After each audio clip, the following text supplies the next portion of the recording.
Hello guys, very welcome to the channel. So today I'm going to explain you the important topics that going to ask in board exam. We have very less time, so we have to cover so many things. And right now this is not the time to learn new things. So go through the concepts, learn formula, solve more and more question. है ना, क्योंकि already साल का तो अब and हो चुका है, जो भी होना था राइट। तो अब जो भी हमें आता है उस चीज़ को हमें बहुत अच्छे से आना चाहिए, बहुत अच्छे से उसमें एकदम फिनिशिंग टच देने का ये टाइम है। मैं ऑलरेडी प्रीवियस वीडियोस में भी ये बता चुका हूँ कि 19th के बाद you will study English right.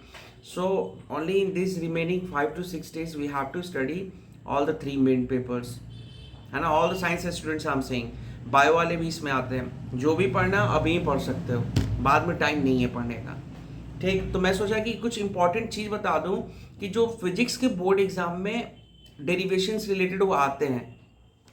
सबसे पहले गाइस ये देखो, यहाँ पे फिजिक्स के जो 5 मार्कर्स होंगे,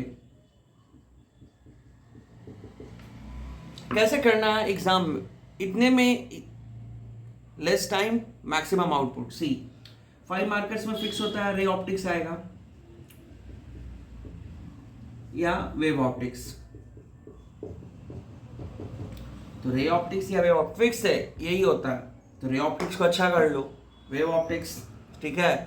क्योंकि सीधा सीधा लाइन तो समझने में हार्ड हो रहा है, तो वेव तो ऐसे ऐसे चलता है तो थोड़ा हार्ड होगा। तो इससे अच्छा रे ऑप्टिक्स को कवर कर लो, ये इजी है, इसके डेरिवेशंस भी इजी है, ठीक है। Compare to this one, this derivation is easy. ये 5 मार्कर्स यहाँ से हो गए, ठीक है। एक 5 मार्कर्स यहाँ से आएगा, एक 5 मार्कर्स किससे आएगा, अल्टरनेटिंग करंट से आएगा। एक 5 मार्कर्स किससे आएगा, इलेक्ट्रोस्टैट्स एंड पोटेंशियल। ये वाला हो गया पहला, फर्स्ट 2 चैप्टर है ना, इलेक्ट्रिक पोटेंशियल वाला।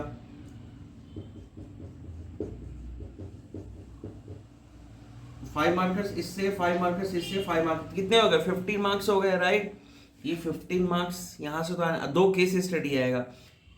केस स्टडी कितने मार्क्स के होते हैं, 4 मार्क्स। तो केस स्टडी में ये भी 4 मार्कर्स जो है, केस स्टडी किससे आएगा, या तो ये प्रिज्म होगा, या तो TIR, या तो optical instrument.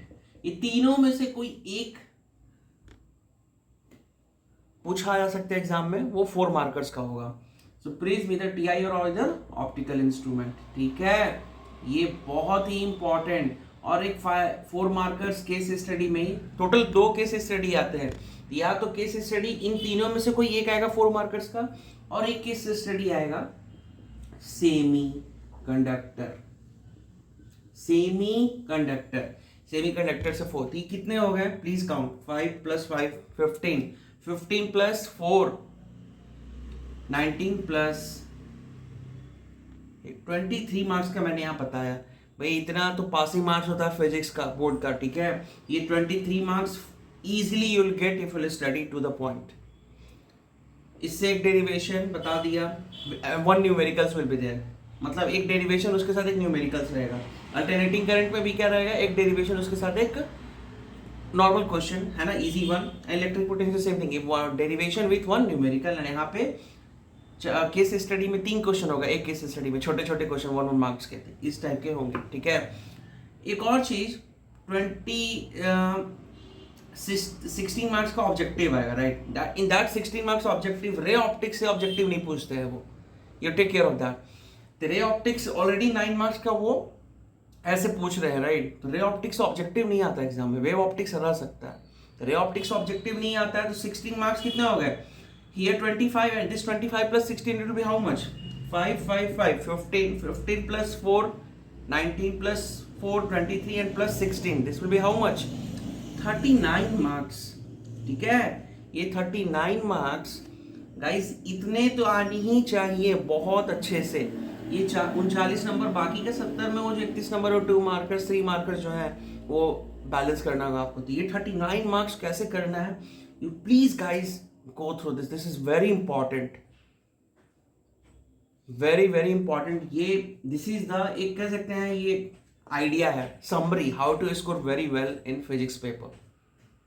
Hope you guys understood ये कैसे पढ़ना है। और प्रिज्म, टीआई और ऑप्टिकल इंस्ट्रूमेंट, ये सब मैं ऑलरेडी बताया हुआ हूँ। मैं आने वाले वीडियोस में क्या करूँगा, ये जितने यहाँ पे टॉपिक्स लिखा हूँ इससे रिलेटेड क्या क्या हो सकता है। अब फॉर्मूला एकदम आना चाहिए, मैं एक फॉर्मूला शीट लिख दूंगा, उसको अच्छे से कर लेना। वो फॉर्मूला आता है तो न्यूमेरिकल्स बनेगा, और उससे क्या करना, ऐसा नहीं कि फॉर्मूला आता है तो न्यूमेरिकल्स बनेगा, उससे प्रैक्टिस भी तो करना पड़ेगा। तो ये चीज़ डेवलप करने की बहुत necessity.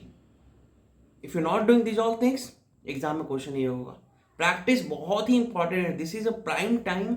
In this 5 days you will become a topper of your school.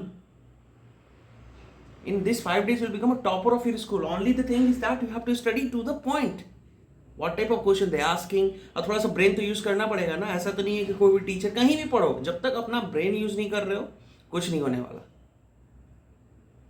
ठीक, so hope you guys understood what I'm saying. So please learn through the concepts, and nowadays more what you say, questions के जो trends हैं वो मोर conceptual.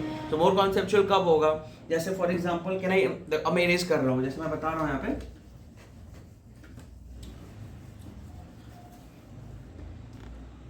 जैसे ये fringe width का formula होता है वेव ऑप्टिक्स में। फ्रिंज विड्थ इक्वल्स टू क्या होता है, लैम्डा डी बाई डी।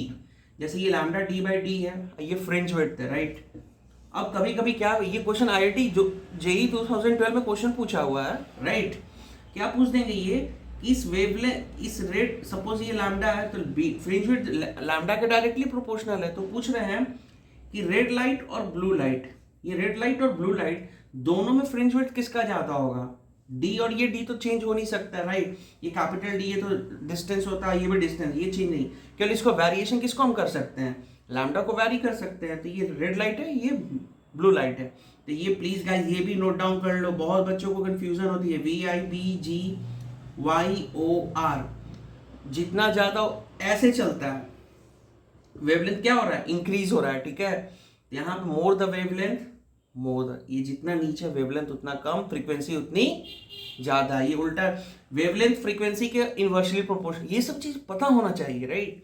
तो यहाँ पे क्या है, ये रेड लाइट का वेवलेंथ ज्यादा होगा तो ऑफकोर्स फ्रिंज विड्थ किसका ज्यादा होगा, fringe width of red will be greater than fringe width of blue.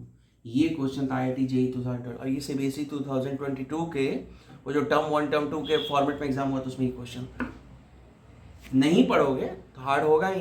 Concept you have to use your brain. So hope you guys you understood, है ना। मैं स्टार्टिंग से बोल रहा हूँ, फॉर्मूला का एप्लीकेशन आना चाहिए, रटने से पढ़ाई नहीं होगा। If you know the concepts then you will get marks. So in last I will say you all guys best of luck, use your time and nothing. So चलता हूँ, ठीक है। और if you like my videos please subscribe and forward it, है ना। And any doubts you please mention in the comment section. Thank you, bye bye.